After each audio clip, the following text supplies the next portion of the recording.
اعوذ باللہ من الشیطان الرجیم بسم اللہ الرحمن الرحیم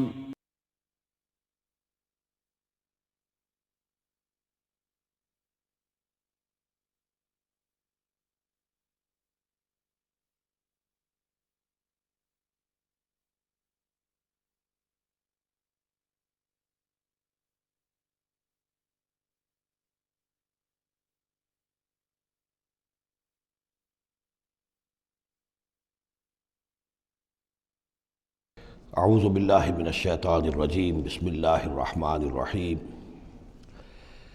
یا ایہا الذین آمنوا ان کثیرا من الاحبار والرہبان لیاکلون اموال الناس بالباطل ویصدون عن سبیل اللہ والذین یکنزون الذہب والفضة ولا ينفقونها فی سبیل اللہ فبشرہم بعذاب علیم۔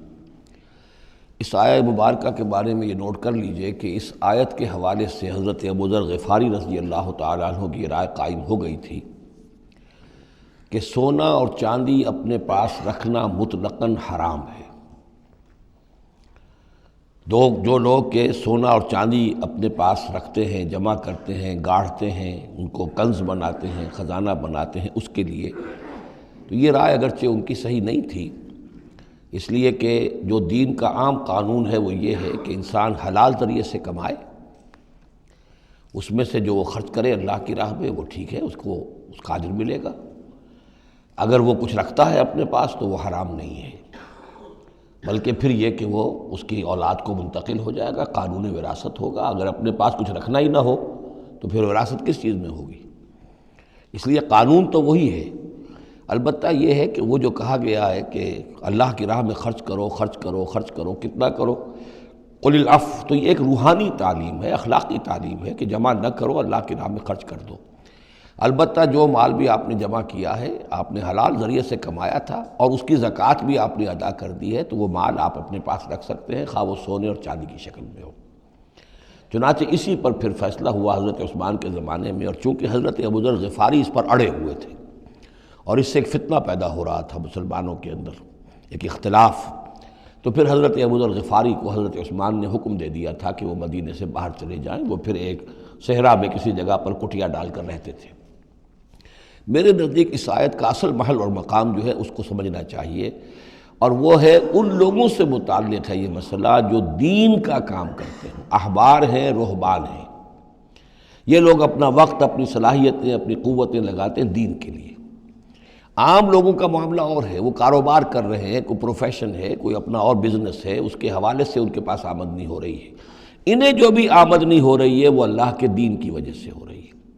یہ اپنے پاس اگر رکھتے ہیں اور اپنا جائیدادیں بناتے ہیں اور دولت بناتے ہیں اور اپنے لیے پھر وہ اپنی نسلوں کے لیے اس کو وراثت میں منتقل کرتے ہیں، تو ان کے اوپر یہ آیت بعین ہی انہی الفاظ میں اس کا انطباق ہوگا، اس لیے کہ یہ سارا معاملہ احبار اور رہبان کے حوالے سے ہو رہا ہے۔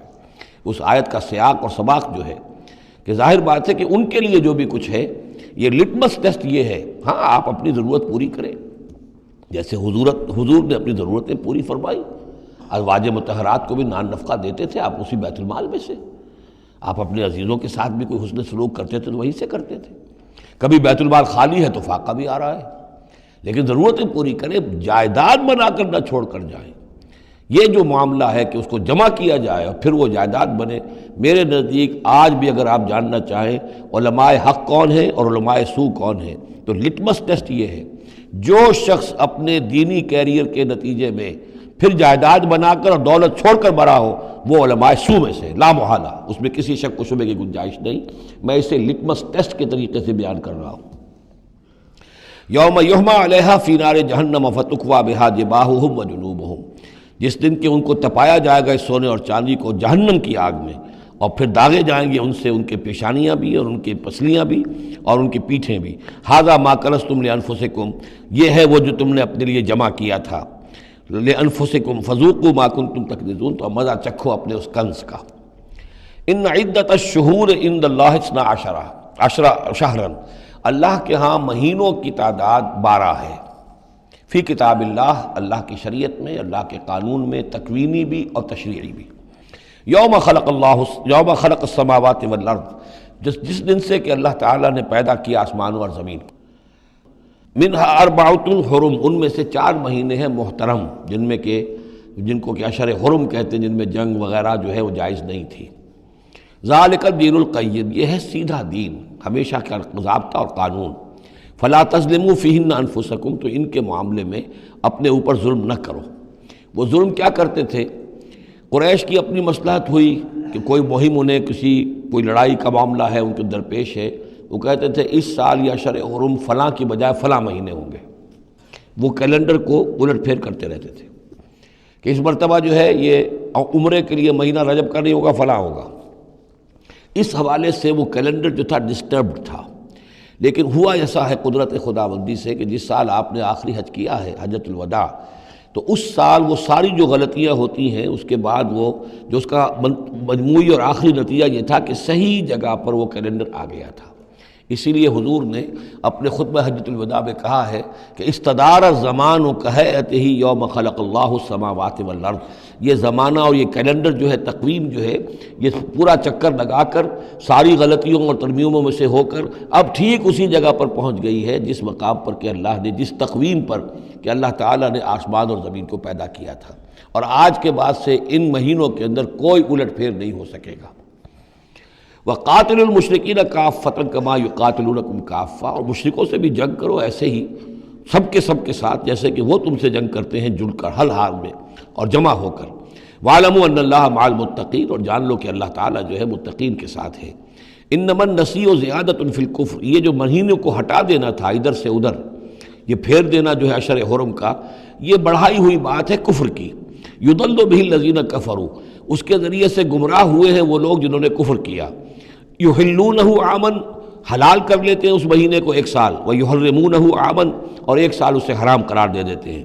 لِيُوَاطِئُوا عِدَّةَ مَا حَرَّمَ اللَّهُ، تاکہ تعداد پوری کر لیں اس کی جو اللہ نے حرام ٹھہرائے ہیں۔ 4 مہینے حرام ہیں، آگے پیچھے پھیر کر، لیکن تعداد پوری کر دی۔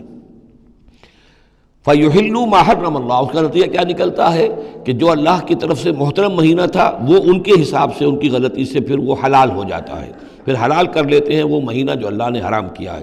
زُيِّنَ لَهُمْ سُوءُ أَعْمَالِهِمْ، اسی طریقے سے ان کے جو برے اعمال ہیں ان کے لیے مزین کر دیے گئے، کھبا دیے گئے ان کی نگاہوں میں۔ وَاللَّهُ لَا يَهْدِي الْقَوْمَ الْكَافِرِينَ، اور اللہ کافروں کو ہدایت نہیں دیتا۔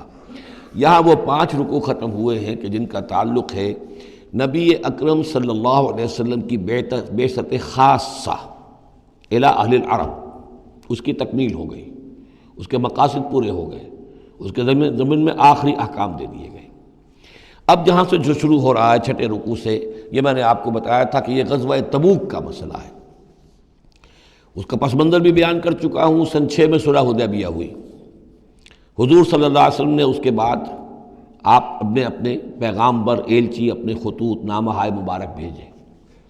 باقی جگہوں پر جو ہوا سو ہوا، لیکن ایک شخص نے کہ جو رئیس بصرہ تھا، شرحبیل بن عمرو غسان کا، اور یہ تھا رومن امپائر کے تابع، ان کا باج گزار تھا، اس نے حضور کا جو وہاں گیا تھا نامہ بر خط لے کر گئے تھے حضرت حارث ابن عمیر ازدی رضی اللہ تعالی عنہ، انہیں قتل کر دیا، شہید کر دیا۔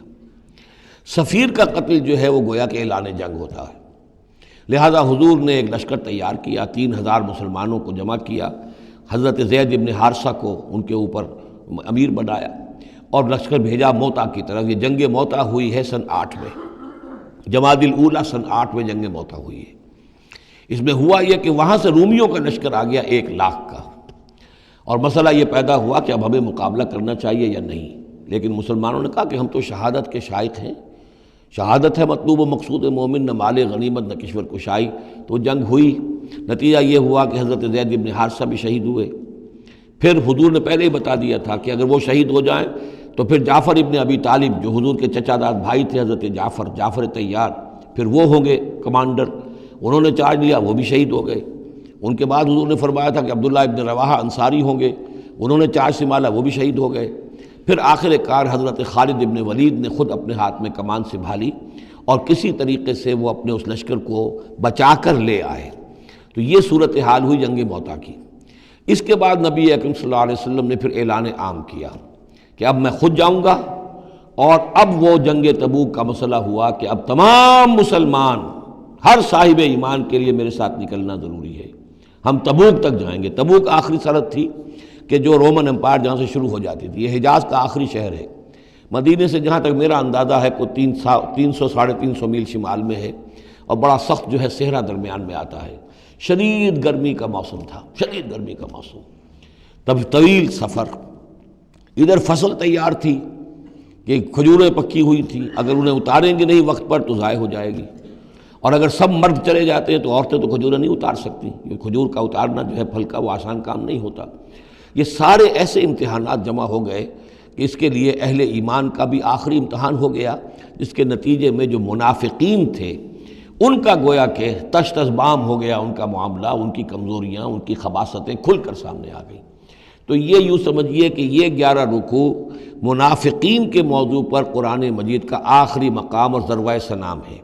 جیسے کہ اس سے پہلے سورہ نساء کے اندر بہت بڑا حصہ جو ہے، تقریباً نصف سورت جو ہے وہ متعلق تھی منافقین سے ہی۔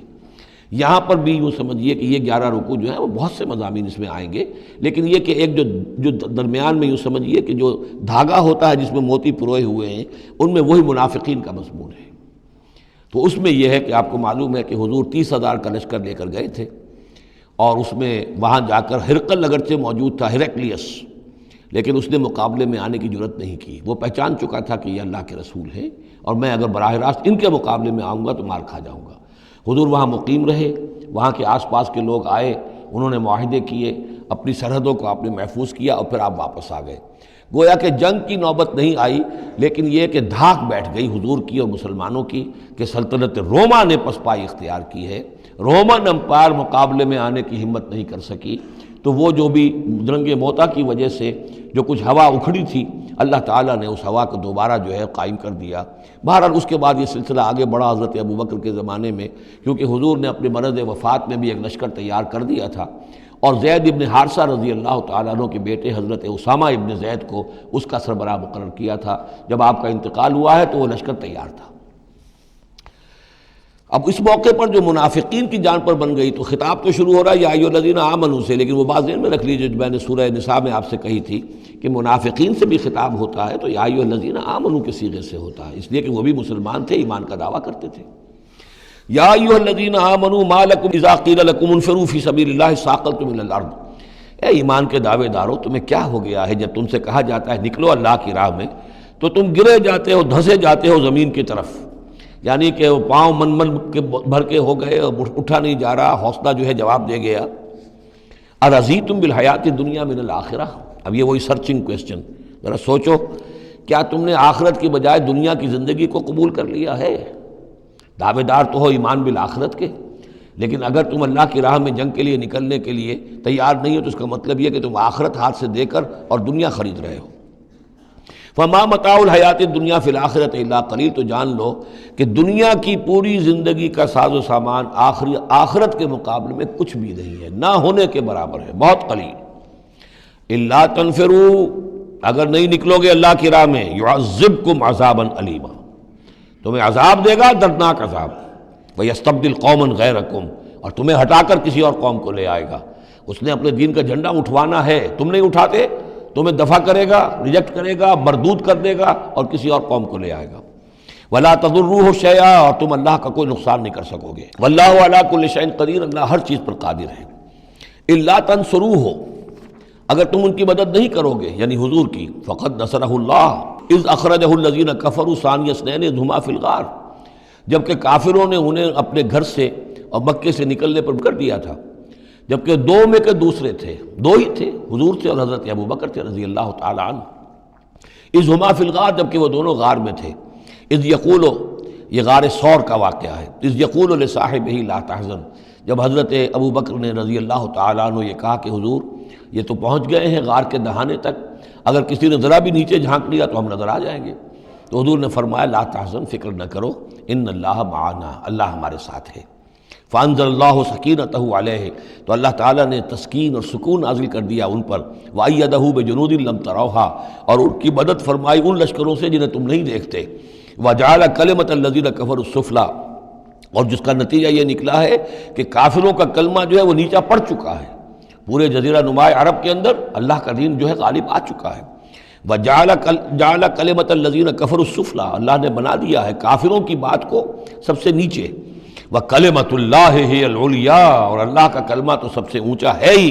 وَاللَّهُ عَزِيزٌ حَكِيمٌ، اللہ تعالیٰ زبردست ہے، حکمت والا.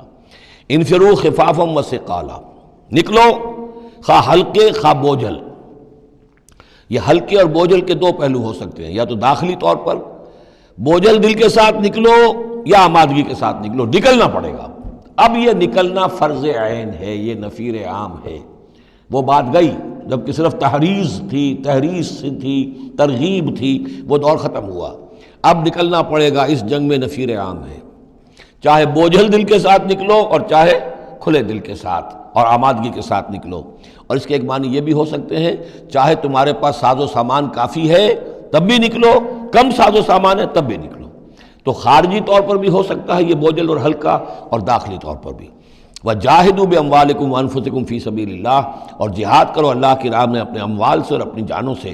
ذَلِكُمْ خَيْرٌ لَكُمْ إِن كُنتُمْ تَعْلَمُونَ، یہی تمہارے لیے بہتر ہے اگر تم علم رکھتے ہو. لَوْ كَانَ عَرَضًا قَرِيبًا، اگر انہیں توقع ہوتی کہ مال قریب ہی ہے، قریب ہی ہمیں مال مل جائے گا، غنیمت مل جائے گی. وَسَفَرًا قَاصِدًا، اور اس کے لیے سفر بھی جو ہے وہ چھوٹا ہے، بڑا نہیں ہے. لَاتَّبَعُوكَ، تو یہ سب اے نبی آپ کی پیروی کرتے، آپ کے ساتھ چلتے. وَلَٰكِن بَعُدَتْ عَلَيْهِمُ الشُّقَّةُ، لیکن ان کو تو بڑی بھاری پڑ رہی ہے، بڑی دور کی مسافت نظر آ رہی ہے، اتنا دور. اور اس میں اعلان کر دیا تھا حضور نے. حالانکہ فتح مکہ کے موقع پر بھی حضور نے خفیہ رکھی تھی اپنی ساری اسکیم، اور عام طور پر جنگوں میں یہ ہوتا ہے، اپنی پوری اسکیم کا اعلان تو نہیں ہوتا. لیکن غزوہ تبوک میں آپ نے اعلان کیا تھا کہ ہم جا رہے ہیں، سلطنت روما سے ٹکراؤ ہے، تبوک تک ہمیں جانا ہے. کوئی چیز آپ نے راز نہیں رکھی، تاکہ جو شخص بھی ہے وہ سمجھ لے، اس کے لیے پوری تیاری کرے، داخلی بھی خارجی بھی، ساز و سامان کی بھی، اپنے حوصلے کو بھی دیکھ لے. لیکن یہ کہ بہرحال نکلنا فرض ہے. وَسَيَحْلِفُونَ بِاللَّهِ لَوِ اسْتَطَعْنَا لَخَرَجْنَا مَعَكُمْ، اور یہ عنقریب قسمیں کھائیں گے اللہ کی کہ اگر ہمارے اندر استطاعت ہوتی ہم ضرور نکلتے، اب مجبوری ہے، فلاں مجبوری ہے، فلاں مجبوری ہے. یہلکون انفسہم، یہ اپنے آپ کو ہلاک کر رہے ہیں. واللہ یعلم انہم لکاذبون، اور اللہ تعالیٰ کو معلوم ہے کہ یہ جھوٹ بول رہے ہیں. عفا اللہ عنک لما اذنت لہم، اے نبی آپ کو اللہ معاف فرمائے، یا اللہ نے آپ کو معاف کر دیا، آپ نے انہیں کیوں اجازت دے دی؟ یعنی کوئی منافق آیا، کوئی اور آیا، حضور یہ مجبوری ہے، بیوی بیمار ہے، کوئی دیکھ بھال کرنے والا نہیں ہے، تو مجھے اجازت دے دی. اچھا بھائی جاؤ. حضور کی طبیعت میں بھی نرمی تھی اور آپ نے اجازت دے دی. اب جب اجازت مل گئی، اس نے کہا میں نے تو اجازت لے لی ہے، وہ کور بن گیا، اس کے نفاق کا پردہ چاک نہیں ہوا. حالانکہ حضور اجازت نہ دیتے تب بھی اس نے نہیں جانا تھا، لیکن نہیں جانا تھا تو معلوم تو ہو جاتا کہ اس نے رسول کی بات کا جو ہے وہ معصیت کی ہے، نافرمانی کی ہے. اس کے نفاق کا پردہ جو ہے وہ پڑا رہ گیا، وہ پردہ اٹھ جاتا. عفا اللہ عنکا، اللہ کو معاف کرے، یا اللہ نے آپ کو معاف کر دیا. لما اذنت لہم، کیوں آپ نے ان کو اجازت دے دی. حتی یتبین لک الذین صدقوا وتعلم الکاذبین، یہاں تک کہ آپ کے لیے واضح ہو جاتا کون صادق الایمان ہیں، کون سچے مسلمان ہیں، اور آپ جان لیتے کون جھوٹے ہیں. اس لیے کہ انہوں نے پھر بھی نہیں جانا تھا، آپ اجازت نہ دیتے تب بھی رہ جانا تھا. اور اس سے یہ ہے کہ ان کے نفاق کا پردہ جو ہے وہ فاش ہو جاتا. لا یستأذنک الذین یؤمنون باللہ والیوم الآخر، وہ لوگ جو اللہ اور یوم آخر پر ایمان رکھتے ہیں وہ آپ سے اجازت کے طالب ہو ہی نہیں سکتے. ان یجاہدوا باموالہم وانفسہم، کیا وہ اس سے اجازت مانگیں گے کہ انہیں معاف کر دیا جائے اللہ کی راہ میں جہاد نہ کرنے سے جان اور مال کے ساتھ؟ ایمان کا تو لازمی تقاضا ہے. پھر وہ جو ڈیفینیشن میں نے آپ کو بتائی ہے سورہ حجرات میں، انما المؤمنون الذین آمنوا باللہ ورسولہ ثم لم یرتابوا وجاہدوا باموالہم وانفسہم فی سبیل اللہ، وہ تو اس کا جزو لازم ہے، شرط لا ینفک ہے. لہذا جو لوگ اللہ پر اور یوم آخر پر ایمان رکھتے ہیں وہ آپ سے ایگزمپشن نہیں مانگ سکتے جہاد فی سبیل اللہ سے. واللہ علیم بالمتقین، اور اللہ تعالیٰ جو ہے اپنے متقی بندوں سے خوب واقف ہے. انما یستأذنک الذین لا یؤمنون باللہ والیوم الآخر، اصل میں جو اجازت مانگ رہے ہیں آپ سے، ایگزمپشن مانگ رہے ہیں، رخصت مانگ رہے ہیں، یہ وہ لوگ ہیں جو حقیقتاً اللہ پر اور یوم آخر پر ایمان نہیں رکھتے. وارتابت قلوبہم، اور ان کے دل جو ہے شکوک میں پڑ گئے ہیں. سورہ حجرات کی اس آیت میں کیا ہے؟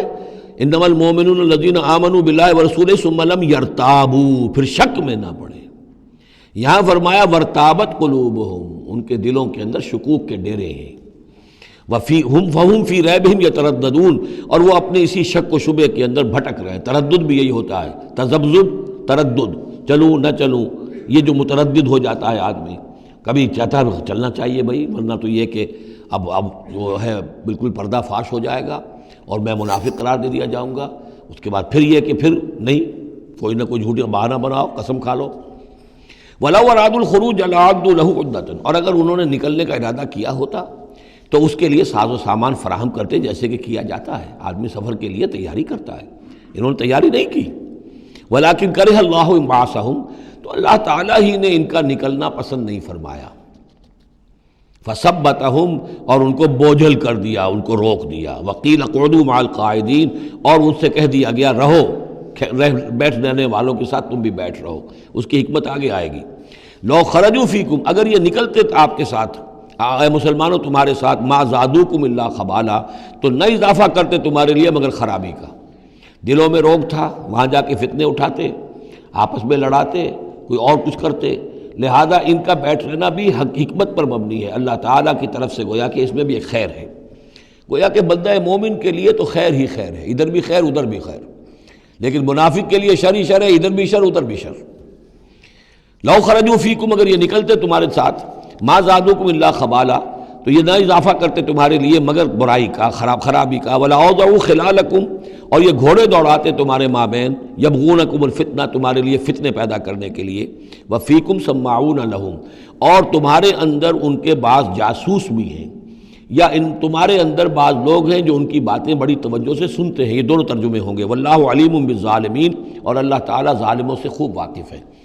یعنی تمہارے اندر ہے مسلمانوں بعض نیک دل، وہ منافق نہیں ہیں، نیک دل سادہ رو مسلمان ہیں، جو ان سے حسن ظن رکھتے ہیں، ان سے کوئی تعلق رکھتے ہیں، دوستی رکھتے ہیں، ان کی بات توجہ سے سنتے ہیں۔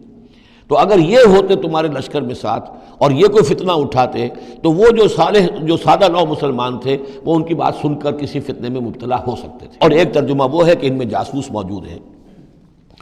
لَقَدِ ابْتَغَوُا الْفِتْنَةَ مِنْ قَبْلُ، یہ اس سے پہلے بھی فتنے اٹھاتے رہے ہیں۔ وَقَلَّبُوا لَكَ الْأُمُورَ، یہی لفظ فتنہ آیا اس حدیث میں جو میں سنا چکا ہوں آپ کو۔ علماء سوء کا کردار کیا ہو جاتا ہے؟ علماءہم شر الناس تحت عدیم السماء، من عندہم تخرج الفتنۃ وفیہم تعود۔ جھگڑے، لڑائیاں، فتوے، اور ایک دوسرے کی وہ تفرقہ جو ہے اور اس کے اندر شدت ہے، یہ کام ہے۔ لَقَدِ ابْتَغَوُا الْفِتْنَةَ مِنْ قَبْلُ، یہ فتنے اٹھاتے رہے پہلے بھی۔ وَقَلَّبُوا لَكَ الْأُمُورَ، اور اپنی امکانی حد تک اے نبی آپ کے لیے معاملات کو تلپٹ کرنے کی کوشش کرتے رہے، بدلتے رہے۔ حتیٰ جاء الحق، یہاں تک کہ حق آ گیا۔ جزیرہ نما عرب میں تو فیصلہ ہو گیا، اللہ کے دین کا غلبہ ہو گیا۔ وظہر امر اللہ، اللہ کا امر ظاہر ہو گیا، غالب ہو گیا۔ وہم کارہون، جبکہ انہیں یہ پسند نہیں تھا، یہ تو ابھی چاہتے تھے کہ دین کا غلبہ اس طرح سے نہ ہو۔ ومنہم من یقول اذن لی ولا تفتنی، ان میں سے وہ بھی ہے جو کہتا ہے کہ حضور مجھے اجازت دے دیجئے اور مجھے فتنے میں نہ ڈالیے۔ یہ بہت ہی مردود شخص تھا، جد ابن قیس لعنت اللہ علیہ، یہ منافقین میں سے تھا۔ یہ آیا اور اس نے بڑا استہزاء کا انداز اختیار کیا حضور کے ساتھ۔ حضور مجھے تو آپ اجازت دے دیجئے۔ کیوں بھائی، کیا معاملہ ہے، کیا مجبوری ہے؟ حضور میں ذرا حسن پرست قسم کا انسان ہوں، اور وہ شام کی طرف آپ جا رہے ہیں، شامی عورتیں بہت خوبصورت ہوتی ہیں، تو میں تو اپنے اوپر قابو نہیں رکھ سکوں گا، میں فتنے میں مبتلا ہو جاؤں گا، تو آپ مجھے فتنے سے بچا لیں۔ وَمِنْهُمْ مَنْ يَقُولُ اذن لِّي وَلَا تَفْتِنِّي، اور ان میں سے وہ بھی ہے جو کہتا ہے کہ مجھے تو اجازت دے دیجئے، ایکسیپٹ کر دیجئے، اور مجھے فتنے میں نہ ڈالیے، میں آپ کے ساتھ جاؤں گا تو فتنے میں پڑ جاؤں گا۔ أَلَا فِي الْفِتْنَةِ سَقَطُوا، آگاہ ہو جاؤ، فتنے میں تو پڑ چکے، اور فتنہ کون سا ہوگا؟ جو بدبخت اس قسم کا معاملہ کر رہا ہے، بدترین فتنے کا شکار تو وہ ہو چکا۔ وَإِنَّ جَهَنَّمَ لَمُحِيطَةٌ بِالْكَافِرِينَ، اور یقیناً جہنم جو ہے ان کافروں کا احاطہ کیے ہوئے ہے۔ ان تصبک حسنۃ تسؤہم، اے نبی اگر آپ کو کوئی اچھی بات پہنچتی ہے، کوئی فتح ہوتی ہے، کوئی خیر آتا ہے، کوئی اچھی خبر آتی ہے، تسؤہم، انہیں بری لگتی ہے۔ وَإِن تُصِبْكَ مُصِیبَةٌ، اگر کوئی تکلیف آ جاتی ہے، ناگوار پوزیشن، صورتحال، یقولوا قد اخذنا امرنا من قبل، تو کہتے ہیں جی ہم نے تو اپنا معاملہ پہلے ہی درست کر لیا تھا، ہم کوئی بے وقوف تھوڑا ہی ہے، ان لوگوں کی طریقے سے جو ہے اتنے جو ہے ہم رسک نہیں لیتے، ہم نے پہلے ہی سے اپنی حفاظت کا بندوبست کر لیا تھا۔ یقولوا قد اخذنا امرنا من قبل ویتولوا وهم فرحون، اور وہ پیٹھ پھیرتے ہیں اور بڑے شاداں و فرحاں ہوتے ہیں کہ مسلمانوں پر مصیبت آ گئی اور ہم بچ گئے۔ قل لن یصیبنا الا ما کتب اللہ لنا، یہ آیتیں تو ہر شخص کو یاد کر لینی چاہیے۔ یہ دو آیتیں بندہ مومن کے لیے بہت بڑا ہتھیار ہیں، بہت بڑا اسلحہ ہے۔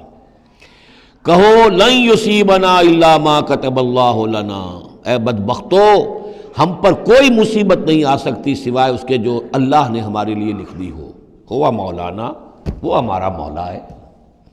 اگر اس کی طرف سے تکلیف آ جائے، دوست کی طرف سے تکلیف آ جائے کہ ہرچہ ساقی ما ریخت عین الطافظ، میرا ساقی میرے پیالے میں جو بھی ڈال دے اس کا لطف و کرم ہی ہے، تو اللہ کی طرف سے جو آئے سر تسلیم خم ہے جو مزاج یار میں آئے۔ نہ شود نصیب دشمن کے شود ہلاک تیغت، سر دوستاں سلامت کے تو خنجر آزمائی۔ اہل ایمان کا تو معاملہ یہ ہونا چاہیے، قل لن یصیبنا الا ما کتب اللہ لنا ہوا مولانا، وہ ہمارا مولا ہے، اس کے اذن کے بغیر پتہ تک نہیں ہل سکتا، تو ہمیں ڈر کس کا ہو؟ وعلی اللہ فلیتوکل المؤمنون، اور اللہ ہی پر توکل کرنا چاہیے اہل ایمان کو۔ قل هل تربصون بنا الا احدى الحسنیین، ان سے کہو ہمارے بارے میں تم کن چیزوں کا انتظار کر سکتے ہو سوائے دو نہایت عمدہ چیزوں کے۔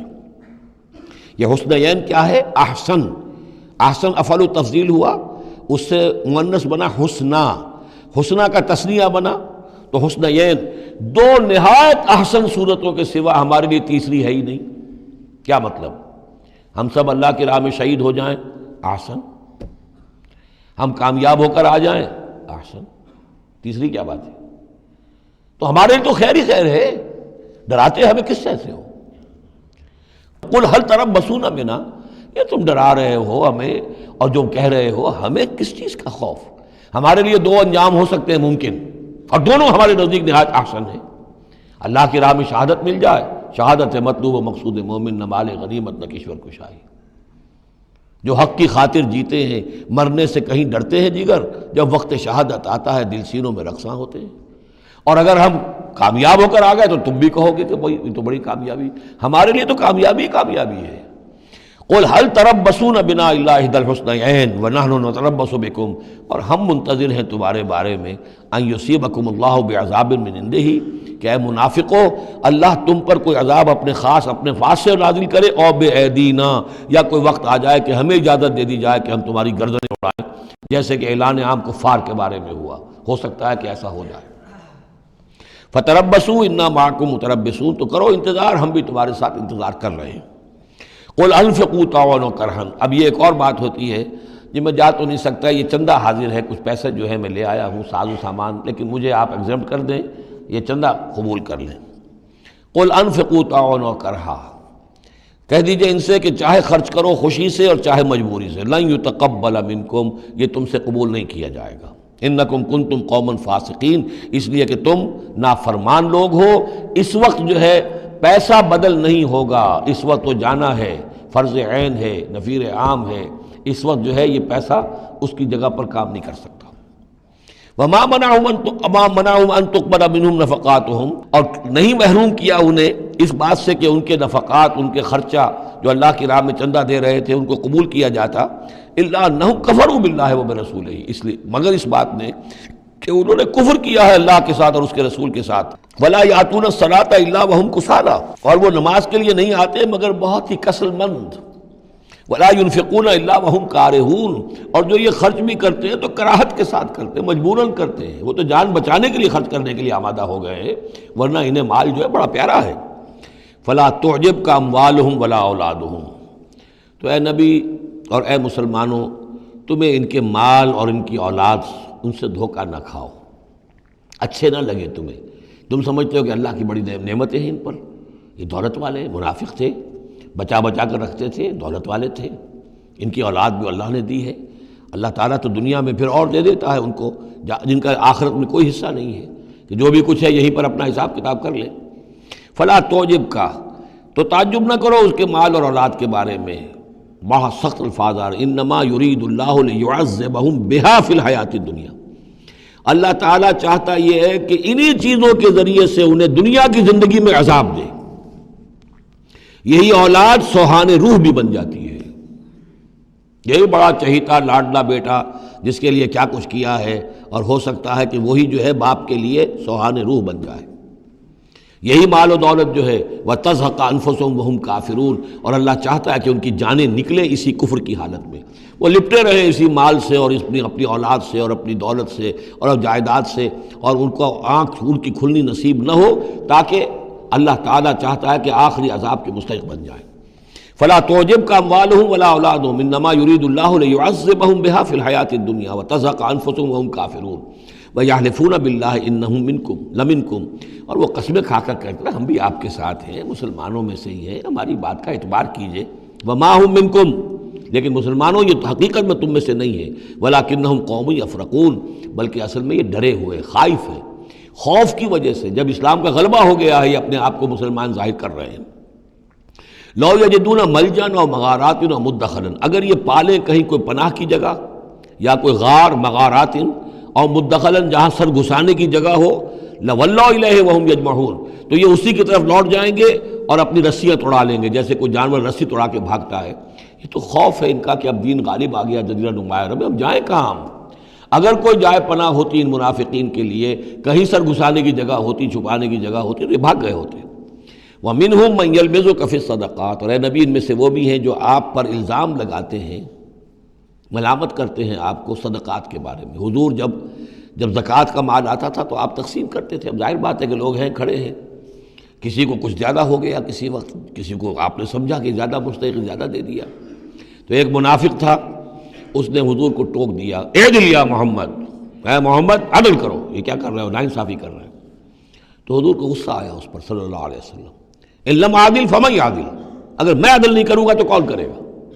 لیکن یہ کہ بہرحال اس کا بھی ذکر ہو رہا ہے، وَمِنْهُمْ مَنْ يَلْمِزُكَ فِي الصَّدَقَاتِ، ان میں سے وہ لوگ بھی ہیں جو آپ پر تان کرتے ہیں خیرات کے بانٹنے میں، صدقات اور زکوٰۃ کی تقسیم میں۔ فَإِنْ أُوتُوا مِنْهَا رَضُوا، اگر ان کے کھتے بھر دیے جائیں، انہیں دیا جائے تو راضی ہیں۔ وَإِنْ لَمْ يُعْطَوْا مِنْهَا إِذَا هُمْ يَسْخَطُونَ، اور اگر انہیں نہ دیا جائے تو پھر وہ ناراض ہو جاتے ہیں، غصے ہوتے ہیں، لال پیلے ہوتے ہیں۔ وَلَوْ أَنَّهُمْ رَضُوا مَا آتَاهُمُ اللَّهُ وَرَسُولُهُ، اور اگر وہ راضی رہتے اس پر جو دیا انہیں اللہ نے اور اس کے رسول نے، وَقَالُوا حَسْبُنَا اللَّهُ، اور کہتے ہیں اللہ ہمارے لیے کافی ہے، سَيُؤْتِينَا اللَّهُ مِنْ فَضْلِهِ وَرَسُولُهُ، ان قریب پھر بھی بعد میں بھی اللہ تعالیٰ اور اس کے رسول ہمیں اپنے فضل سے نوازتے رہیں گے۔ اِنَّا إِلَى اللَّهِ رَاغِبُونَ، ہم اللہ کی طرف رغبت کرنے والے ہیں۔ اگر یہ کہتے، کاش کہتے تو کتنا اچھا ہوتا۔ اب یہاں ان صدقات کی مدیں بیان کر دی ہیں، جو زکوٰۃ کی یہی آیت ہے، مشہور آیت کہ صدقات جو زکوٰۃ کی جو مدیں ہیں وہ کون کون سی ہیں۔ انما الصدقات، زکوٰۃ جو ہے تو سب سے پہلے للفقراء، مفلسوں کے لیے، والمساکین، محتاجوں کے لیے، والعاملین علیہا، اور جو بھی زکوٰۃ کا بندوبست کریں گے، زکوٰۃ جمع کریں گے، تحصیلدار ہوں گے، زکوٰۃ کا حساب کتاب رکھیں گے، زکوٰۃ تقسیم کریں گے، وہ اس کے عاملین علیہا ہیں، ان کی تنخواہیں اس میں سے دی جائیں گی۔ والمؤلفۃ قلوبہم، اور تالیف قلب کے لیے، کچھ لوگ ہوتے تھے جب تک ایک تحریک اور دعوت چل رہی ہے، بعض لوگ ہوتے ہیں معاشرے کے اندر صاحب حیثیت ہوتے ہیں، انہیں کچھ دے دلا دیا جائے تو ان کی مخالفت کم ہو جاتی ہے، ساتھی نہ بنے، کم سے کم یہ کہ ان کا مخالفت کا زور شور جو ہے کم ہو جائے، تو یہ تالیف قلب کے لیے۔ یہ مد جب اسلام غالب ہو چکا تو اس کے بعد سے ختم ہو گئی۔ اس کے بارے میں فقہا کا کہنا یہ اس وقت تک تھا جب تک کہ ابھی وہ تحریک اور دعوت چل رہی تھی، لیکن ویسی ہی سچویشن پھر کبھی دوبارہ پیدا ہو سکتی ہے تو پھر یہ مد جو ہے اس کے اندر یہ شامل ہو جائے گی۔ وفر رقاب، گردنوں کے چھڑانے میں، اور گردنوں کے چھڑانے میں کسی پر تاوان آ گیا ہے، کوئی شخص جو ہے وہ مقروض اتنا ہو گیا ہے کہ اس سے نہیں نکل پا رہا ہے، لہذا ایک یہ کہ لم سم مدد کر کے اسے گویا کہ اس کی گردن چھڑا دی جائے۔ والغارمین، جن پر تاوان بھرنا پڑے۔ وفی سبیل اللہ، اور ایک مد جو ہے فی سبیل اللہ بھی ہے، مطلب یہ ہے کہ اللہ کی راہ میں جہاد، دعوت اور اقامت دین کی جد و جہد میں بھی یہ رقم خرچ ہو سکتی ہے، لیکن اولین مستحق یہ ہے۔ انفاق فی سبیل اللہ خود اللہ کل کا کل دین کے لیے ہے، اللہ کے دین کے لیے، دعوت، تبلیغ اور جو بھی اقامت دین کی جد و جہد ہے اس کے لیے۔ لیکن یہ جو صدقات ہیں، اور زکوٰۃ بھی صدقات ہی میں شامل ہے، ان میں اولاً جو مستحق ہیں وہ ہیں غرباء اور یتیم اور مساکین اور بیوائیں، جو بھی ہیں محتاج ہیں، یہ ان کے زیادہ پہلے حقدار ہیں۔ البتہ یہ کہ اگر کسی شخص کے پاس اس طرح کی رقم بچ جائے کہ جو اس کے قریب میں جو بھی رشتہ دار ہیں، غرباء ہیں، یتامہ ہیں، مساکین ہیں، ان کو دے چکا ہے، اور وہ باقی وہ کسی دین کے کام میں دینا چاہے تو دے سکتا ہے۔ وفی سبیل اللہ وابن السبیل، اور مسافر کے لیے۔ فریضۃ من اللہ، یہ اللہ تعالیٰ کی طرف سے معین ہو گیا ہے۔ یہی لفظ آیا ہے بار بار سورہ نساء میں، جہاں کے جو احکام آئے تھے وراثت کے۔ واللہ علیم الحکیم، اور اللہ تعالیٰ سب کچھ جاننے والا ہے، کمال حکمت والا۔ ومنہم الذین یؤذون النبی، ان میں سے وہ لوگ بھی ہیں جو نبی کو ایذا پہنچاتے ہیں، وَيَقُولُونَ هُوَ أُذُنٌ، اور وہ کہتے ہیں یہ تو نرے کان ہی کان ہیں۔ ایک تو محاورہ ہمارے یہاں کان کا کچا ہونا وہ اور معنی میں ہے، لیکن یہ کہتے تھے کہ ہم نے جا کر جھوٹ بولا، حضور میری بیوی بیمار ہے، اور انہوں نے مان لیا کہ یہ کان ہی کان ہے، یہ صرف جو کچھ کہہ دیتے ہیں مان لیتے ہیں، سن لیتے ہیں، ہوا اذن، یہ تو نرے کان ہے بس۔ یہ بھی حضور کی توہین۔ وَمِنْهُمُ الَّذِينَ يُؤْذُونَ النَّبِيَّ وَيَقُولُونَ هُوَ أُذُنٌ قُلْ أُذُنُ خَيْرٌ لَكُمْ، کہہ دیجئے یہ کان تمہارے لیے بہتر ہیں، بہتری کے لیے ہیں، تمہاری خیریت اسی میں ہے۔ یؤمن باللہ و یؤمن للمؤمنین، یہاں پہ یہ ایمان کے ساتھ بے اور لام کا فرق واضح ہو جائے گا۔ وہ یقین رکھتے ہیں اللہ پر اور بات مان لیتے ہیں مومنوں کی، یہ ان کی شرافت ہے، یہ ان کی نجابت ہے، یہ ان کی مروت ہے۔ وہ جانتے ہیں تم جھوٹ بول رہے ہو لیکن نہیں کہتے کہ تم جھوٹ بول رہے ہو، یہ شرافت اور مروت کا معاملہ ہے، یہ نہیں ہے کہ انہیں معلوم نہیں ہے۔ بندہ مومن جو ہے وہ تو یہ ہے کہ اتقوا فراست المومن، مومن کی فراست سے ڈرو، فإنہ ينظر بنور اللہ، وہ اللہ کے نور سے دیکھتا ہے۔ تو جو عام مومن کا معاملہ یہ ہو تو رسول کا معاملہ کیا ہوگا؟ کیا انہیں پتہ نہیں چلتا تھا کہ جھوٹ بول رہے ہیں؟ لیکن آپ کی مروت اور شرافت۔ قل اذن خیر لکم یؤمن باللہ و یؤمن للمؤمنین ورحمۃ للذین آمنوا منکم، اور جو تم میں سے واقعی مومن ہیں ان کے حق میں رحمت ہے۔ والذین یؤذون رسول اللہ لہم عذاب علیم، اور جو ایذا پہنچاتے ہیں اللہ کے رسول کو ان کے لیے بڑا دردناک عذاب ہے۔ یحلفون باللہ لکم لیرضوکم، اے مسلمانوں یہ تمہارے سامنے قسمیں کھاتے ہیں اللہ کی تاکہ تمہیں راضی کریں۔ اب ظاہر بات ہے کہ حضور کا تو جا کر بہانہ جو کیا اور وہ لے کر آ گئے، اب مسلمانوں سے بھی کہہ رہے ہیں، قسمیں کھا کھا کر اپنے یقین دلا رہے ہیں کہ ہم مخلص ہیں، آپ ہمارے شک نہ کریں۔ یحلفون باللہ لکم لیرضوکم، تاکہ تمہیں راضی کر لیں۔ واللہ ورسولہ احق ان یرضوہ، اللہ اور اس کا رسول زیادہ حقدار ہیں کہ وہ انہیں راضی کریں، ان کانوا مومنین، اگر وہ واقعتاً مومن ہیں۔ الم یعلموا انہ من یحادد اللہ ورسولہ، کیا وہ جانتے نہیں ہیں کہ جو کوئی بھی مقابلہ کرے گا اور سرکشی کرے گا اللہ اور اس کے رسول کے مقابلے میں آ جائے گا، فان لہ نار جہنم خالدا فیہا، تو اس کے لیے تو جہنم کی آگ ہے جس میں وہ ہمیشہ ہمیشہ رہے گا۔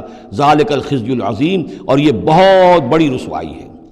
یحذر المنافقون ان تنزل علیہم سورۃ تنبئہم بما فی قلوبہم، اے مسلمانوں یہ منافق ڈرتے رہتے ہیں کہ کہیں ایسا نہ ہو کہ مسلمانوں پر کوئی ایسی صورت نازل ہو جائے کہ جو ان کو ہمارے دلوں کی حالت بتا دے۔ اللہ کی طرف سے وحی آ سکتی ہے، ہم جو کہ جھوٹ بول رہے ہیں ہمارا پردہ چاک کر دیا جائے اور ہمارا جو ہے وہ ہمارے لیے شامت آ جائے۔ قل استہزئوا، کہیے کہ نہیں ڈرتے، ابھی تم استہزاء کرتے رہو، ان اللہ مخرج ما تحذرون، لیکن بہرحال ایک وقت آئے گا جس چیز سے تم ڈر رہے ہو اللہ اسے ظاہر کر دے گا، عیاں کر دے گا۔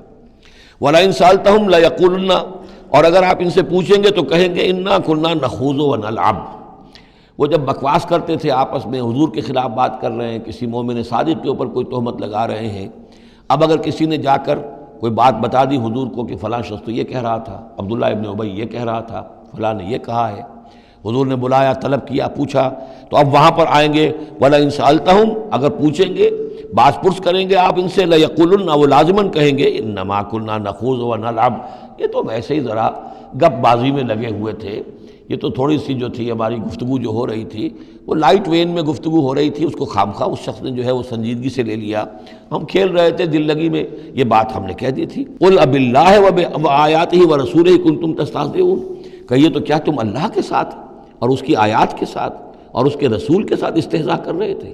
تمسخر، یہ دل لگی تمہاری، بازی بازی بارش بابا ہم بازی، اب اللہ اور رسول جو ہیں اور اس کی آیات جو ہیں وہ بھی تمہارے لیے تختہ مشق بن گئی ہیں استہزاء اور تمسخر کا۔ لا تعتذروا، اب بہانے مت بناؤ، قد کفرتم بعد ایمانکم، تم کفر کر چکے ہو اپنے ایمان کے بعد۔ ان نعفو عن طائفۃ منکم، اگر ہم تمہاری ایک جماعت کی طرف سے درگزر کریں گے، نعذب طائفۃ، تو کسی دوسری جماعت کو ہم عذاب بھی اب دیں گے، اب وہ وقت آ رہا ہے کہ تمہیں سزائیں بھی ملیں گی، بأنہم کانوا مجرمین، اس لیے کہ وہ مجرم تھے۔ المنافقون والمنافقات بعضهم من بعض، یہ منافق مرد اور منافق عورتیں سب ایک دوسرے میں ہی سے ہیں، یعنی ان کی کا گٹھ جوڑ ہے۔ یامرون بالمنکر، یہ بدی کا حکم دیتے ہیں، بجائے اس کے کہ امر بالمعروف کرتے یہ برائی کا حکم دیتے ہیں۔ وینہون عن المعروف، اور نیکی سے روکتے ہیں، مت خرچ کرو، سنبھال کے رکھو، پاگل ہو گئے ہو، آخر مستقبل کی فکر کرنی چاہیے، لہذا وہ نہیں انل معروف اور امر بالمنکر، یامرون بالمنکر وینہون عن المعروف ویقبضون ایدیہم، اپنے ہاتھوں کو مٹھیوں کو بند رکھتے ہیں، خرچ نہیں کرتے۔ نسوا اللہ فنسیہم، انہوں نے اللہ کو بھلا دیا تو اللہ نے انہیں بھلا دیا، نظر انداز کر دیا۔ ان المنافقین هم الفاسقون، یقیناً یہی منافق ہیں کہ جو سرکش ہیں، نافرمان ہیں۔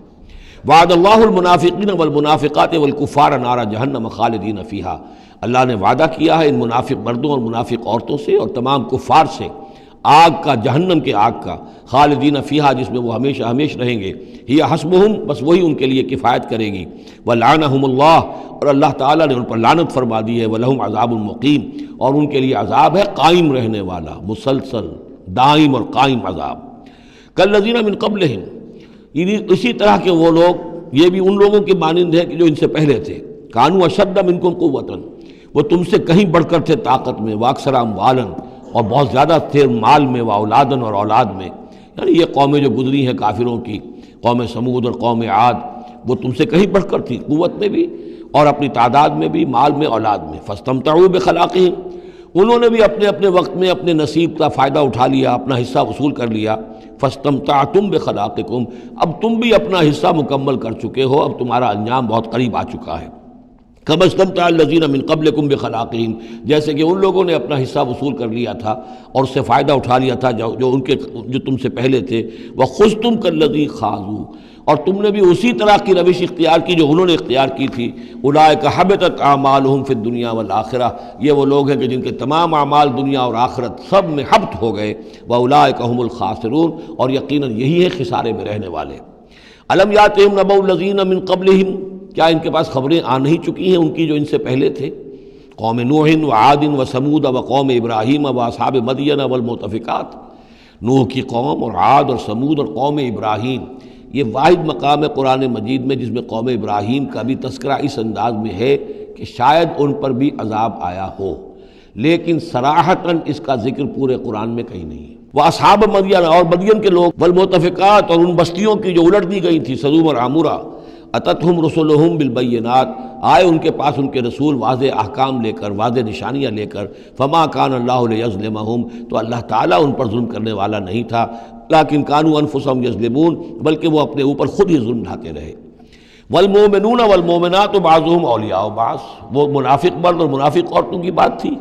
اب فرمایا اور ایمان والے مرد اور ایمان والی عورتیں، بعضهم اولیاء بعض، وہ ایک دوسرے کے ساتھی ہیں، ایک دوسرے کے پشت بنا ہے، مددگار ہیں۔ یامرون بالمعروف، ان کا طرز عمل یہ ہے کہ نیکی کا حکم دیتے ہیں، مشورہ دیتے ہیں، وینہون عن المنکر، بدی سے روکتے ہیں، ویقیمون الصلاۃ، نماز قائم کرتے ہیں، ویؤتون الزکوٰۃ، اور زکوٰۃ ادا کرتے ہیں، ویطیعون اللہ ورسولہ، اور اللہ اور اس کے رسول کی اطاعت کرتے ہیں۔ اولئک سیرحمہم اللہ، یہی ہیں وہ لوگ جن پر اللہ تعالیٰ رحمت فرمائے گا۔ ان اللہ عزیز الحکیم، یقیناً اللہ زبردست ہے، حکمت والا۔ اللہم ربنا اجعلنا منہم۔ وعد اللہ المؤمنین والمؤمنات جنات تجری من تحتها الانہار خالدین فیہا، اللہ نے وعدہ کیا ہے مومن مردوں اور مومن عورتوں سے ان باغات کا جن کے دامن میں یا جن کے نیچے ندیاں بہتی ہوں گی، اور اس میں وہ ہمیشہ رہیں گے۔ ومساکن طیبۃ فی جنات عدن، اور بڑے ستھرے اور بہت عمدہ مکان رہائش کے لیے ان کو دے گا، رہنے کے باغات میں، ریزیڈینشل گارڈنز میں۔ ورضوان من اللہ اکبر، یہ ساری چیزیں تو ہے ہی، سب سے بڑی شے یہ کہ اللہ ان سے راضی ہو جائے گا۔ رضا اللہ کی وہ سب سے بڑی شے ہے، سب سے بڑی نعمت ہے۔ ذالک هو الفوز العظیم، وہ تو ہے بہت ہی بڑی کامیابی۔ یا ایھا النبی جاہد الکفار والمنافقین واغلظ علیہم، اے نبی صلی اللہ علیہ وسلم آپ جہاد کیجئے کفار سے بھی اور منافقین سے بھی، اور ان پر سختی کیجئے۔ یہ دیکھیے آیت 2 مرتبہ آئی ہے قرآن مجید میں، یہ جو کہ تم، سورہ تحریم میں بھی آئے گی جو کہ سمجھیے 28ویں پارے کی آخری، یہاں پھر آئی ہے، لیکن یہاں لفظ جہاد کو نوٹ کر لیجئے، یہاں جہاد بمعنی قتال نہیں آ سکتا۔ منافقین کے ساتھ آپ نے کبھی جنگ نہیں کی، جہاد، جد و جہد، کوشش، ان کی ریشہ دوانیوں کو ختم کرنا، ان کی سازشوں کا زور توڑنا، یہ جہاد تھا۔ یہ جہاد، قتال کی کوئی نوبت منافقین کے ساتھ کبھی کوئی قتال نہیں ہوا۔ یہاں جہاد خالص اس جہاد کے معنی میں ہے جو قتال سے کم تر ہے، دون القتال۔ یا ایھا النبی جاہد الکفار والمنافقین، اے نبی آپ مجاہدہ کیجئے، جد و جہد کیجئے اسی لیے جب غزوہ تبوک سے آپ واپس آ رہے تھے تو ایک حدیث ہے کہ آپ نے فرمایا رجعنا من الجہاد الاصغر الى الجہاد الاکبر، ہم چھوٹے جہاد سے بڑے جہاد کی طرف لوٹ آئے ہیں۔ اب اس کی تعبیریں مختلف کی گئی ہیں کہ اتنا بڑا جہاد سلطنت روما کے خلاف گئے تھے، اسے آپ جہاد اصغر کہہ رہے ہیں، وہاں سے لوٹ کر ہم آ گئے اب جہاد اکبر سامنے ہے۔ تو اس کی عام طور پر جو توجیہ لوگوں نے کی ہے وہ تو یہ ہے کہ یہ جہاد جو نفس کے خلاف ہے وہ سب سے اکبر ہے، سب سے بڑا ہے، اور یہ بات صحیح ہے۔ آپ سے پوچھا گیا ای الجہاد افضل یا رسول اللہ، آپ نے فرمایا ان تجاہد نفسک فی طاعت اللہ، کہ اللہ کے رسول یہ بتائیے کہ سب سے افضل جہاد کس کا ہے؟ آپ نے فرمایا کہ تم جہاد کرو اپنے نفس کے خلاف اور اسے اللہ کا مطیع بناؤ۔ تو اسی پر گویا کہ اس کو محمول کیا ہے، لیکن میرے نزدیک حقیقت یہ ہے کہ اب یہ جو بارے آستین تھے، کہ جو مدینے کے اندر منافقین تھے، اب ان کے خلاف جہاد کرنا تھا، اور اس میں چونکہ اندیشے تھے کہ ان کے تعلقات تھے اوس اور خزرج کے لوگوں کے ساتھ، عام لوگوں کے ساتھ دوستیاں تھیں، تو اس میں فتنے اٹھ جاتے۔ واپس آ کر آپ نے مسجد زرار کو پھر جلایا ہے، گرایا ہے، یہ بہت بڑا قدم تھا۔ عام مسلمان جو اس پر مشتعل بھی ہو سکتے تھے کہ مسجد کو گرا رہے، لیکن یہ کہ یہ اقدامات آپ نے کیے ہیں صلی اللہ علیہ وسلم اس آیت کے اترنے کے بعد اور تبوک سے واپسی کے بعد۔ یا ایھا النبی جاہد الکفار والمنافقین واغلظ علیہم، اے نبی جہاد کیجئے کافروں سے بھی اور منافقین سے بھی، اور ان پر سختی کیجئے۔ ومأواہم جہنم، ان کا ٹھکانہ جہنم ہے، وبئس المصیر، اور وہ بہت برا ٹھکانہ ہے۔ یحلفون باللہ ما قالوا، وہ اللہ کی قسم کھا کر کہتے ہیں کہ ہم نے یہ بات نہیں کہی، کوئی بات جو بھی آئی، کوئی غلط بات کہی، کوئی استہزاء کیا، کوئی تمسخر اڑایا۔ وَلَقَدْ قَالُوا كَلِمَةَ الْكُفْرِ، حالانکہ انہوں نے کہا ہے کفر کا کلمہ۔ یہ ایک بات انہوں نے کہی تھی، اس کا ذکر آ جائے گا تفصیل سے سورہ منافقون میں 28ویں پارے میں، واقعہ وہاں تفصیل سے آیا ہے۔ تو لیکن یہ کہ کسی نوجوان نے آ کر حضور کو بتا دیا کہ اس نے یہ کہا ہے، اب حضور نے طلب فرمایا، انہوں نے کہا نہیں یہ بالکل جھوٹ بولتا ہے اس نے، یہ اور اس نے خامخواہ جو ہے فتنہ اٹھانے کی کوشش کی ہے۔ تب یہ آیت نازل ہوئی، اللہ نے اس نوجوان کو سچا کیا اس آیت کے ذریعے سے کہ جھوٹ وہ عبداللہ ابن ابی بول رہا ہے، یہ نوجوان نہیں بول رہا۔ یحلفون باللہ ما قالوا، وہ قسم کھا رہے ہیں اللہ کی کہ ہم نے وہ بات نہیں کہی۔ وَلَقَدْ قَالُوا كَلِمَةَ الْكُفْرِ، حالانکہ انہوں نے کہا کلمہ کفر۔ وَكَفَرُوا بَعْدَ إِسْلَامِهِمْ، اور وہ اپنے اسلام کے بعد کفر منکر ہو چکے، کفر کر چکے۔ وَهَمُّوا بِمَا لَمْ يَنَالُوا، اور انہوں نے ارادہ کیا تھا اس شے کا کہ جس کو وہ حاصل نہ کر سکے۔ یہ ایک خاص واقعہ ہوا تھا کہ جب تبوک سے واپس آپ آ رہے تھے تو ایک موقع پر آپ عام راستے سے، قافلے سے ذرا ہٹ کر ایک پہاڑی راستے کی طرف سے آپ کا گزر ہوا، اور وہ تنگ راستہ تھا، وہاں سے بس ایک ہی اونٹ ایک وقت میں گزر سکتا تھا۔ حضور کے ساتھ 2 آپ کے صحابہ تھے۔ وہاں ان لوگوں نے کوشش کی، منافقین نے، کچھ لوگ تھے کہ جنہوں نے اپنے ڈھانٹے باندھ لیے کہ پہچان میں نہ آئے، اور رات کی تاریکی میں انہوں نے ہاتھ چلایا، چاہتے تھے کہ حضور کو شہید کر دیں۔ بہرحال وہاں پر جو ہے کسی طریقے سے جو 2 آپ کے جانثار ساتھی تھے انہوں نے انہیں کھدیڑا، مار کر بھگایا۔ پھر حضور نے ان کو بتا بھی دیا تھا، جن میں حضرت حذیفہ ابن یمان بھی تھے رضی اللہ تعالی عنہ، اور حضرت عمار تھے، عمار ابن یاسر، ان دونوں کو بتا دیا تھا کہ فلاں فلاں نام ہے، یہ فلاں فلاں منافق ہے، لیکن یہ میرا راز رہے گا تمہارے پاس، تم نے یہ نام کسی کو بتانے نہیں ہے۔ یہ اسی لیے حضرت حذیفہ کا نام پڑ گیا تھا صاحب و سر النبی، نبی کا ایک راز ہے ان کے پاس، نبی کے ایک رازدان، وہ حضرت حذیفہ ابن یمان۔ وَهَمُّوا بِمَا لَمْ يَنَالُوا، انہوں نے تو ارادہ کیا تھا وہ چیز جو وہ حاصل نہ کر سکے۔ وَمَا نَقَمُوا إِلَّا أَنْ أَغْنَاهُمُ اللَّهُ وَرَسُولُهُ، اور یہ نہیں انتقام لے رہے مگر اس شے کا کہ اللہ نے اور اس کے رسول نے انہیں غنی کر دیا ہے۔ اللہ اور ان کا رسول ان کی طلب مال کو دیکھ کر انہیں صدقات میں سے، مال غنیمت میں سے بفراغت دیتا رہا، من فضلہ ہی، اپنے فضل سے۔ وَإِن يَتُوبُوا يَكُ خَيْرًا لَّهُمْ، اب بھی اگر توبہ کر لیں تو یہ ان کے لیے بہتر ہوگا۔ وَإِن يَتَوَلَّوْا، اور اگر وہ پیٹھ موڑیں گے، يُعَذِّبُهُمُ اللَّهُ عَذَابًا أَلِيمًا، اللہ انہیں عذاب دے گا، بہت دردناک عذاب، فی الدنیا والآخرہ، دنیا میں بھی اور آخرت میں بھی۔ وَمَا لَهُمْ فِي الْأَرْضِ مِنْ وَلِيٍّ وَلَا نَصِيرٍ، اور پوری زمین میں ان کے لیے نہ کوئی ولی ہوگا، پشت پناہ ہوگا، مددگار ہوگا، اور نہ ہی کوئی حامی ہوگا۔ وَمِنْهُمْ مَنْ عَاهَدَ اللَّهُ، اب یہ وہ 3 آیتیں آ گئی ہیں جو میری تقریروں میں بہت مرتبہ آئی ہیں، ہم مسلمانان پاکستان کے لیے خاص لمحہ فکریہ ہیں۔ مدینہ کے منافقین کی ایک خاص قسم کا تذکرہ ہو رہا ہے۔ وَمِنْهُمْ مَنْ عَاهَدَ اللَّهُ، ان میں سے وہ لوگ بھی ہیں جنہوں نے اللہ سے عہد کیا تھا، لَئِنْ آتَانَا مِنْ فَضْلِهِ، اگر اللہ ہمیں اپنے فضل سے نواز دے گا، غنی کر دے گا، دولت دے دے گا، دولت مند کر دے گا، لَنَصَّدَّقَنَّ وَلَنَكُونَنَّ مِنَ الصَّالِحِينَ، ہم خوب صدقہ خیرات کریں گے اور نیک بن جائیں گے۔ فَلَمَّا آتَاهُم مِنْ فَضْلِهِ، جب اللہ نے انہیں نواز دیا اپنے فضل سے، غنی کر دیا، بَخِلُوا بِهِ، اب اس دولت کے ساتھ بخل کیا، وَتَوَلَّوْا وَهُمْ مُعْرِضُونَ، اور پیٹھ موڑ لی اور اعراض کیا، فَعَاقَبَهُمْ نِفَاقًا فِي قُلُوبِهِمْ، تو اللہ نے سزا کے طور پر ڈال دیا ان کے دلوں میں نفاق۔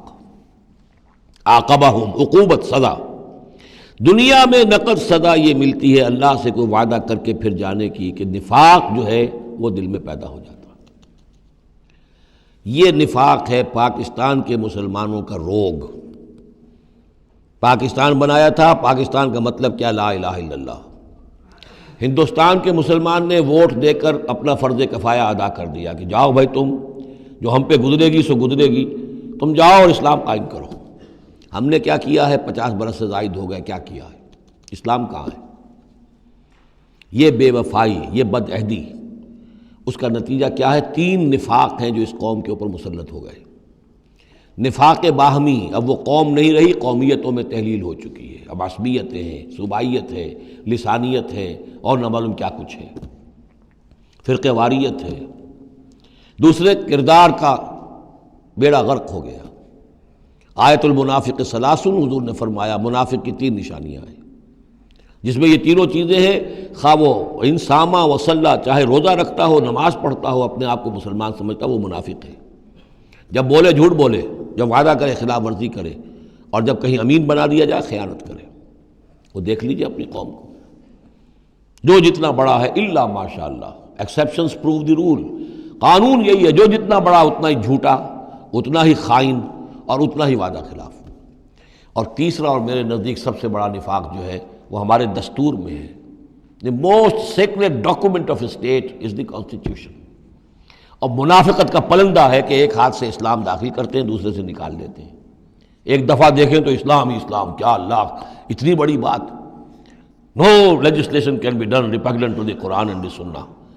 اتنی بڑی بات۔ یہ تو معلوم ہوتا ہے کہ سورہ الحجرات کی پہلی آیت کا ترجمہ کر کے دستور میں لکھ دیا، لیکن اس کے ساتھ ہی اس کے اوپر کوئی اس پہ عمل کرنا ضروری نہیں ہے، وہ لکھی رہے گی بس۔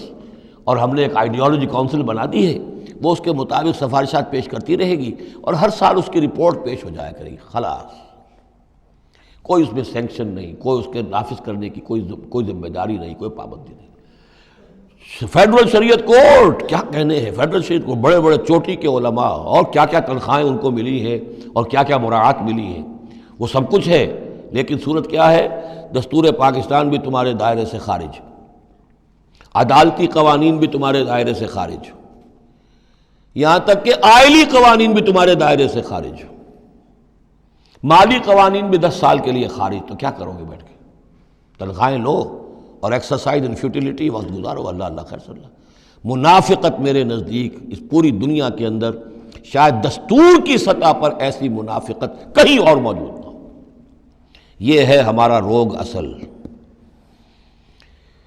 فَعَاقَبَهُمْ نِفَاقًا فِي قُلُوبِهِمْ، تو اللہ نے عقوبت کے طور پر، سزا کے طور پر ان کے دلوں میں نفاق پیدا کر دیا، إِلَىٰ يَوْمِ يَلْقَوْنَهُ، اور یہ نفاق اب رہے گا اس دن تک جس دن کے یہ ملاقات کریں گے اللہ سے۔ یہ کانٹا ان کے دلوں سے نکلے گا نہیں۔ بِمَا أَخْلَفُوا اللَّهَ مَا وَعَدُوهُ، بسبب اس وعدہ خلافی کے جو انہوں نے اللہ سے کیا، وَبِمَا كَانُوا يَكْذِبُونَ، اور بسبب اس جھوٹ کے جو انہوں نے بولا۔ أَلَمْ يَعْلَمُوا أَنَّ اللَّهَ يَعْلَمُ سِرَّهُمْ وَنَجْوَاهُمْ، کیا انہیں یہ معلوم نہیں ہے کہ اللہ تعالیٰ ان کی چھپی اور کھلی چیزوں کو، چھپی چیزیں اور جو نجوا کرتے ہیں یہ لوگ بیٹھ کر آپس میں سازشیں کرتے ہیں، اللہ ان سے واقف ہے۔ وَأَنَّ اللَّهَ عَلَّامُ الْغُيُوبِ، اللہ تعالیٰ تو تمام غیب کا جاننے والا ہے۔ الَّذِينَ يَلْمِزُونَ الْمُطَوِّعِينَ مِنَ الْمُؤْمِنِينَ، یہ لوگ کہ جو اہل ایمان میں سے جو بھی نیکی کی کوشش کرتے ہیں اپنی طرح دل سے، اپنی امکانی حد تک ان کے اوپر طعن کرتے ہیں، استہزاء کرتے ہیں۔ جب حضور نے فرمایا تھا کہ اب یہ بڑی مہم ہے، اب جو بھی کچھ لا سکتے ہو پیش کرو، گویا کہ جدید اسلام میں ہم کہیں گے چندے کی اپیل کی، ڈونیشنز چاہیے، تو ایک ابو عقیل انصاری تھے، انہوں نے یہ کیا کہ کچھ نہیں تھا ان کے پاس، ساری رات مزدوری کی ایک باغ میں جا کر، اور وہ کھینچ کر کنویں سے پانی باغ کو سیراب کیا۔ صبح کو انہیں کچھ کھجوریں ملی، رات بھر کی مزدوری، آدھی لے جا کر اپنے گھر میں دے دی اپنی بیوی بچوں کو، اور آدھی لا کر حضور کی خدمت میں پیش کر دی۔ حضور نے فرمایا کہ یہ جو کھجوریں ہیں یہ اس پورے ڈھیر کے اوپر پھیلا دو، یہ سب پر بھاری ہیں، لیکن وہاں جو منافق تھے انہوں نے اب فقے چست کرنے شروع. جی ہاں، ان کھجوروں کے بغیر تو یہ مہم چل ہی نہیں سکتی تھی. کیا کہنے صاحب، یہ تو بہت بڑا صدقہ انہوں نے کیا ہے، بہت بڑا معاملہ ہے. تو یہ اب تانے دے رہے ہیں، ان کا دل دکھا رہے ہیں. الذین یلمزون المطوعین من المؤمنین فی الصدقات والذین لا یجدون الا جہدہم. وہ بیچارے کہ جن کے پاس اپنی محنت مشقت کے سوا کچھ ہے ہی نہیں. فیسخرون منہم، ان سے مذاق کرتے ہیں، ٹھٹے کرتے ہیں. سخر اللہ منہم، اللہ تعالیٰ ان کا مذاق اڑائے. ولہم عذاب علیم، اور ان کے لیے دردناک عذاب ہے. استغفر لہم، اب یہ سخت ترین آیت ہے قرآن مجید میں منافقین کے لیے.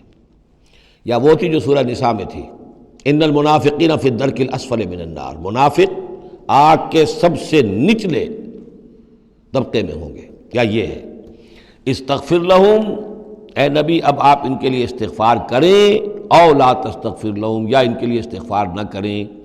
ان تستغفر لہم 70 مرتن، اگر آپ 70 مرتبہ بھی ان کے لیے استغفار کریں گے، فلن یغفر اللہ لہم، تب بھی اللہ تعالیٰ انہیں معاف نہیں فرمائے گا.